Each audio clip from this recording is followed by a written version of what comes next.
Shalom Bapak Ibu yang dikasihi Tuhan. Mari kita membuka hati kita untuk mendengarkan firman Tuhan pada saat ini. Mari kita berdoa. Bapa di sorga, kami bersyukur karena Engkau sudah menolong kami menikmati hari ini. Kami boleh memuji memuliakan Tuhan dalam ibadah Raya Minggu. Dan saatnya kembali lagi kami akan merenungkan firman-Mu. Mohon Roh Kudus terangi dan tuntun hati kami, pikiran kami, agar kami memahami firman-Mu dan kami hidupi dalam kehidupan kami setiap hari. Bersabdalah, kami sedia mendengarnya dalam nama Tuhan Yesus. Amin. Bapak Ibu, firman Tuhan kita terambil dari Maleakhi pasal 1 ayat 6 sampai 14. Tapi kita hanya membaca ayat 6-nya saja. Beginilah firman Tuhan. Seorang anak menghormati bapaknya dan seorang hamba menghormati tuannya. Jika aku ini bapa, di manakah hormat yang kepadaku itu? Jika aku ini tuan, di manakah takut yang kepadaku itu? Firman Tuhan semesta alam kepada kamu, hai para imam yang menghina namaku. Tetapi kamu berkata, dengan cara bagaimanakah kami menghina namamu?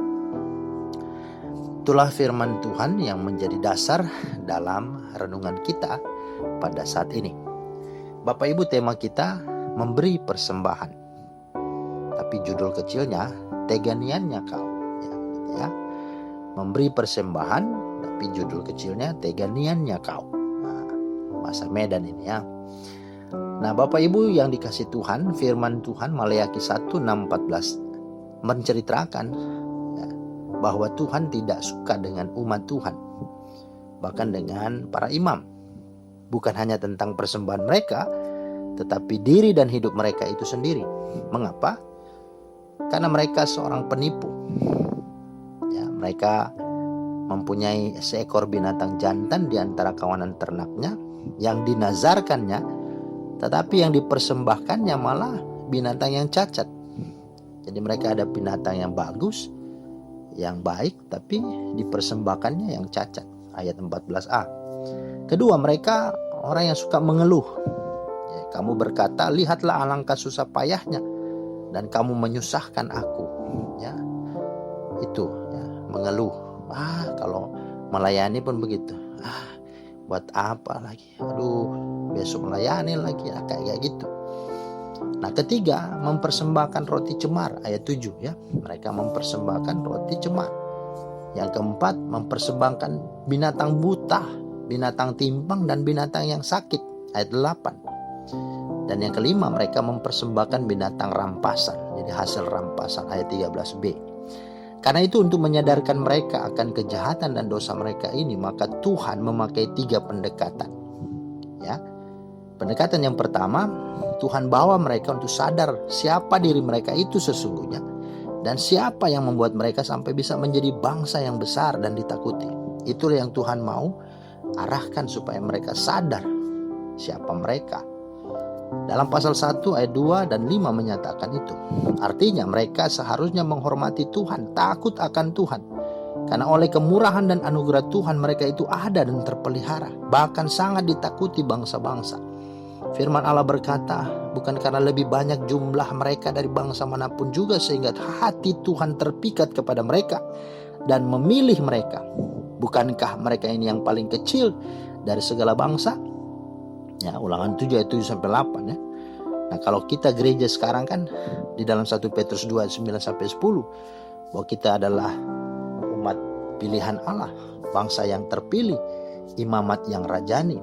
Ayat 10 di sana dikatakan yang dulu tidak beroleh belas kasihan, tapi beroleh belas kasihan. Yang dulu tidak beroleh kemurahan, yang sekarang telah memiliki kemurahan. Itulah gereja. Artinya kita ada karena Tuhan. Nah, kalau dinyanyikan lagunya ada ya. Oleh karena kemurahan Tuhan ku ada sampai hari ini. Oleh karena kebaikan Tuhan, janjimu terjadi bagiku. Ku sembah kau Tuhan, dan seterusnya ya. Artinya Tuhan sudah memilih menyelamatkan kita, juga mereka. Tetapi yang mereka lakukan mencemarkan dan menghina kekudusan dan kehormatan Tuhan. dengan hidup serta pemberi persembahan mereka yang menjijikkan. Bahasanya orang Medan, ya, teganiannya kau, ya. Itu. Yang kedua, Tuhan membawa mereka untuk sadar bahwa Dia adalah Bapa, Dia adalah Tuhan, bahkan Dia adalah Raja itu sesungguhnya. Nah, ayat 6 berkata, seorang anak menghormati bapaknya dan seorang tuan dan seorang hamba menghormati tuannya. Jika aku ini Bapa, di manakah hormat yang kepadaku itu? Jika aku ini Tuhan, di manakah takut yang kepadaku itu? Firman Tuhan semesta alam. Ayat 14b berkata, sebab aku ini Raja yang besar, firman Tuhan semesta alam, dan namaku ditakuti di antara bangsa-bangsa. Nah, saudara, artinya masa hanya Bapa dan Tuhan yang adalah seorang manusia biasa mereka bisa hormati, sementara aku, kata Tuhan, yang adalah Bapa, yang adalah Tuhan sesungguhnya, yang mempunyai dan memiliki semesta ini, bahkan Dialah Raja di atas segala raja, kok mereka tidak hormati? Kan begitu, ya. Lagi-lagi kata orang Medan, teganiannya kau. Nah, ini pertanyaan, dan ini sesuatu yang sungguh miris, ya. Nah, ketiga, Tuhan membawa mereka dan memperhadapkan mereka kalau persembahan yang seperti itu yang mereka berikan, ya, kepada manusia, yakni kepada pejabat, bupati, ya. Apakah bupati itu mau menerimanya? Ya, Tuhan mau perhadapkan. Coba, ya, kalau persembahan seperti itu diberikan kepada pejabat, ya, di dalam ayat 8b itu kan, dikatakan bahwa cobalah menyampaikannya kepada bupatimu, apakah ia berkenan kepadamu, apalagi menyambut engkau dengan baik, ya. Dikatakan firman Tuhan semesta alam. Artinya kalau pejabat saja yang adalah manusia biasa saja menolak persembahanmu, apalagi aku, kata Tuhan, ya. Menarik ayat ini, ya. Tuhan memakai ilustrasi atau sebuah pengalaman yang biasa sejak dahulu, ya. Kalau sekarang kan ada, ya, kebiasaan, ada namanya praktek upeti, yaitu pemberian sesuatu, ya. Kalau ada proyek yang sedang membuka lahan di suatu daerah, suatu tempat, kemudian, ya, perusahaan berkewajiban mengalokasikan anggaran untuk kesejahteraan rakyat setempat, ya, dengan mengupayakan jalan yang baiklah, atau mungkin, ya, kebutuhan-kebutuhan masyarakat setempat kepada pejabat wilayah, ya. Mungkin, ya, di sini maksudnya bupati, ya. Mungkin sekarang, ya, tidak lagi diperkenankan, kan nanti kena gratifikasi, ya, begitu, ya.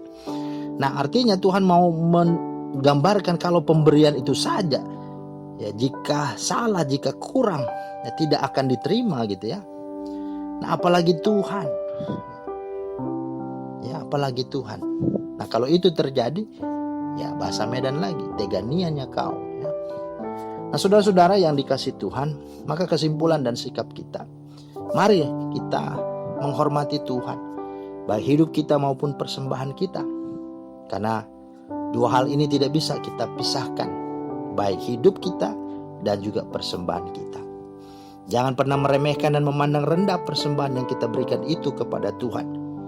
Ya, contoh, jangan kita kasih persembahan, jangan sudah lecek, sudah jorok, sudah kusam, yang mungkin itu hasil dari kembalian belanja di pasar atau naik angkot, ya. Tetapi mari kita mempersiapkannya dengan baik, dengan rapi, ya. Nah, itulah yang Tuhan mau. Yang berikut, marilah kita melakukannya bukan dengan sedih hati atau beban atau karena terpaksa, tapi sesungguhnya dengan cinta dan ucapan syukur. Karena Tuhan telah berikan hidupnya dan nyawanya sebagai korban persembahan dan tebusan yang telah menyelamatkan kita. Maka mari kita memberi yang terbaik kepadanya. Jangan pernah kita mempersembahkan segala hal yang melukai, mendukakan hatinya, karena itu semua tidak akan sungguh-sungguh memberkati hidup kita. Jika kita melakukannya, kembali bahasa Medan, teganiannya kau. Amin.